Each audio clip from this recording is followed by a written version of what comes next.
Et cette journée séminaire GPECT Île-de-France est donc consacrée, comme vous le voyez, de la méthode à la pratique, les outils expérimentés. Je crois que ce séminaire est un séminaire extrêmement important, je vais dire, pour nous tous et au-delà de ça pour l'agglomération parisienne. C'est une démarche qui pose la question de l'organisation d'un partenariat sur un territoire pour répondre à une problématique et très largement problématique qui doit être centrée sur les questions prospectives et d'anticipation.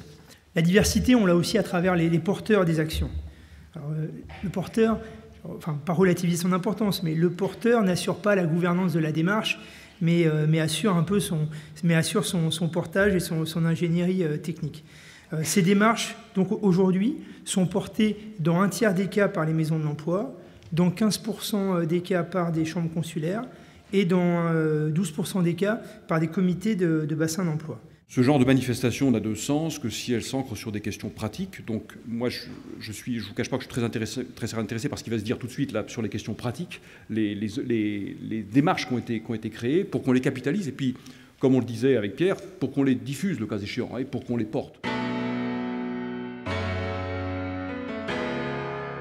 Un des outils, notamment pour aider les MDE, a été la création d'un observatoire qu'on appelait la pierre angulaire de cette démarche GPECT, qui s'appuie donc sur deux outils, le baromètre et une cartographie des familles professionnelles et compétences du territoire. Cartographie commune des compétences, bourse d'emploi partagée entre entreprises. Tout ça animé donc par la Maison de l'Emploi. Immersion en entreprise pour les salariés qui le souhaitent, accompagnement par la Maison de l'Emploi, et là aussi détachement sur des missions de salariés d'Orange qui rêvent d'aller à Mérial ou de Merck qui rêvent d'aller à Aldès, etc. Donc ça fonctionne. Il y a eu 50... alors pendant 2 ans, je dois vous dire qu'on a structuré l'ensemble des outils et que les entreprises ne souhaitaient pas du tout qu'on communique sur les outils. Aujourd'hui, on est plutôt dans une phase d'ouverture. Et c'est, à mon sens, une démarche assez exemplaire. Qu'est-ce qu'une plateforme de services ressources humaines ? C'est une offre de services en matière RH, sur mesure, à destination, la cible est très importante, à destination des très petites entreprises, c'est-à-dire les entreprises de moins de 20 salariés, ainsi que les associations, mais dans une moindre mesure, dans une logique de proximité, de gratuité et de neutralité. Le MEDEF, derrière ce que l'on a mis en place également, cette année, là, ça s'achève ici en fin de semaine. Nous étions sur une mission avec l'État, la région, le MEDEF régional d'Île-de-France, avec une délégation sur notre territoire, sur une mission de promotion du contrat pro. Objectif 250 contrats à susciter. On en a suscité 387 et ça a permis 289 recrutements. Tout simplement parce qu'aujourd'hui, nous, on a un très fort investissement sur l'alternance, que ce soit l'apprentissage ou que ce soit le contrat pro, mais également sur la jeunesse. Alors, est-ce que c'est de la GPEC pour moi, ou est-ce qu'elle s'arrête, où est-ce qu'elle commence, où est-ce qu'elle s'arrête?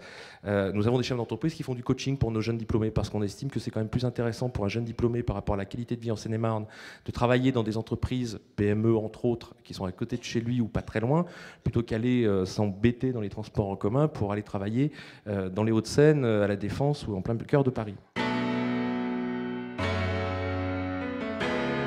Ce séminaire régional a un objectif assez simple, c'est-à-dire que sur les territoires se réalisent un certain nombre d'actions concrètes qui donnent du sens à ce qu'on appelle la gestion prévisionnelle des emplois et des compétences, ou, comme on dit à Sénart, la gestion territoriale des emplois et des compétences, et que, comme c'est quand même un concept qui date pas d'hier quand on parle de GPEC, mais qui nécessite quand même de réfléchir à qu'est-ce qu'on en fait aujourd'hui sur une approche territoriale. C'est important qu'on puisse échanger entre praticiens à partir d'actions très concrètes et qu'on puisse éventuellement s'inspirer de ce qui se fait ailleurs.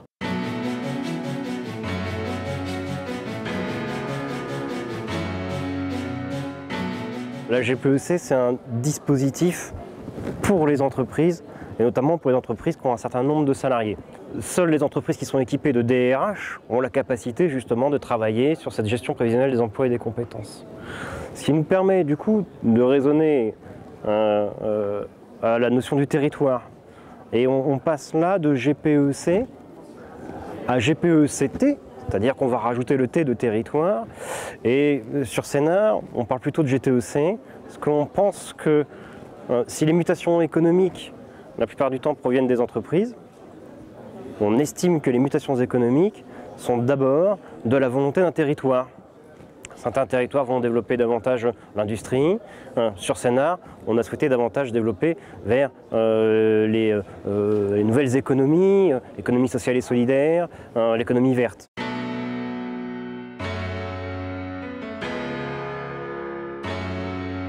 C'est un site qui décline des possibilités de sécurisation de parcours, de transition professionnelle, de passerelle entre des métiers insécures et des métiers en développement sur le territoire du Sud-Alsace. Donc il est adapté à ce territoire. Bon, maintenant, la méthodologie du site en elle-même pourrait être évidemment transférable. Est-ce que le site renvoie, je veux dire, le salarié ou pas vers des acteurs de la formation sur le territoire pour ne pas se contenter d'un peu d'un autodiagnostic qui pourrait des fois être mal interprété si des échelles différentes pourraient lui donner d'autres informations?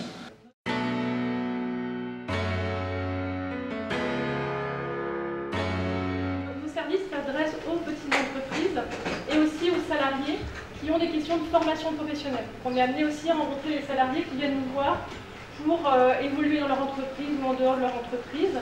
Et on est également réseau de proximité FONGECIF. Comment vous actualisez vos connaissances, un travail que vous faites vous-même ou bien il y a un engagement des partenaires à vous communiquer régulièrement des informations?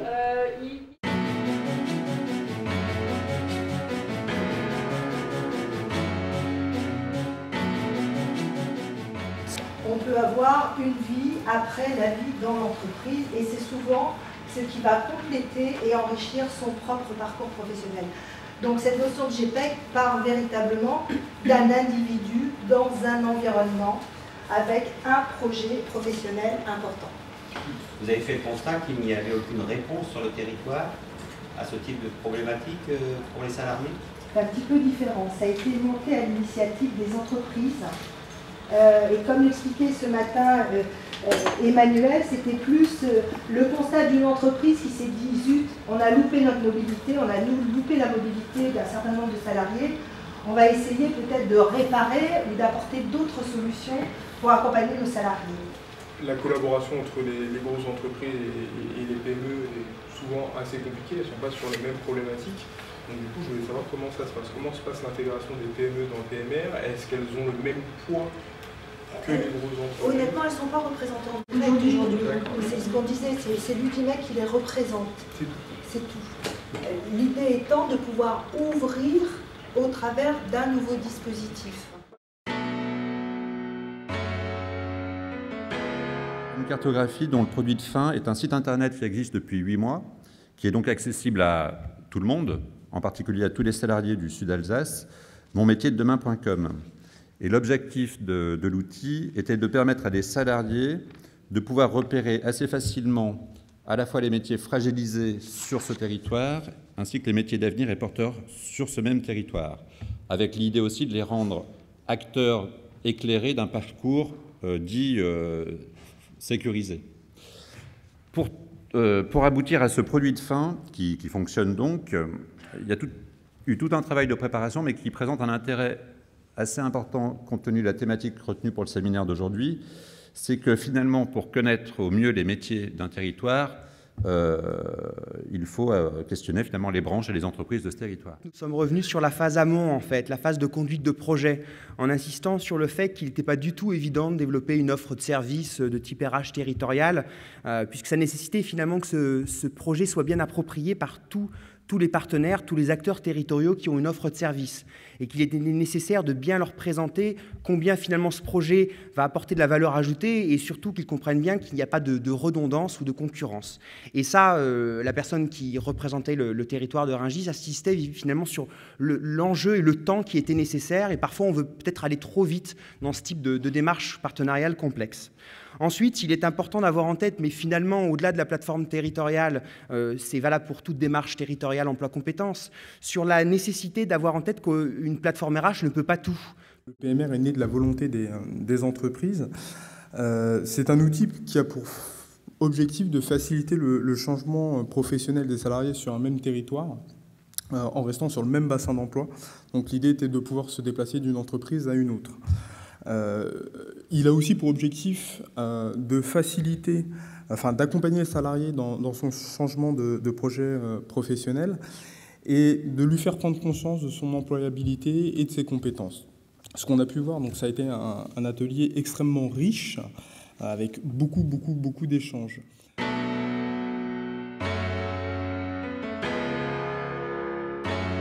Finalement, la gestion des emplois et des compétences territoriales, ça veut dire deux choses paradoxales. En effet, d'un côté, les gens ne bougent pas beaucoup, sinon il n'y aurait pas besoin de logique territoriale. Votre emploi a disparu, allez en chercher un autre ailleurs. C'est comme ça que ça se passe aux États-Unis. Donc, il y a le côté, les gens ne bougent pas beaucoup, et d'un autre côté, avec les transports et avec la distance entre les emplois, la résidence, etc., ils sont dans l'hypermobilité locale. Donc, il y a un levier ici, c'est évidemment d'améliorer ces mobilités, et c'est l'intérêt et des entreprises, et des salariés, et des collectivités que de le faire. Donc, c'est un premier levier, mais vous voyez, il est paradoxal, hyper et infra-mobilité. Et deuxième levier, lui aussi paradoxal, je voudrais y insister, on en a beaucoup parlé. Comment fidéliser des salariés sur la base de mobilité organisée. Voilà, dire aux gens, on vous garde, mais peut-être pas toute votre vie, parce qu'on va vous aider à acquérir des compétences et peut-être à construire des projets qui vous conduiront à rester indéfiniment chez nous, pourquoi pas, mais qui en tout cas le feront sur la base d'acquisition de compétences, de diversification des spécialisations, etc. De cette crise, de cette mutation, il peut sortir des choses évidemment extrêmement désagréables pour notre pays. Il peut aussi sortir des choses extraordinaires. Bon.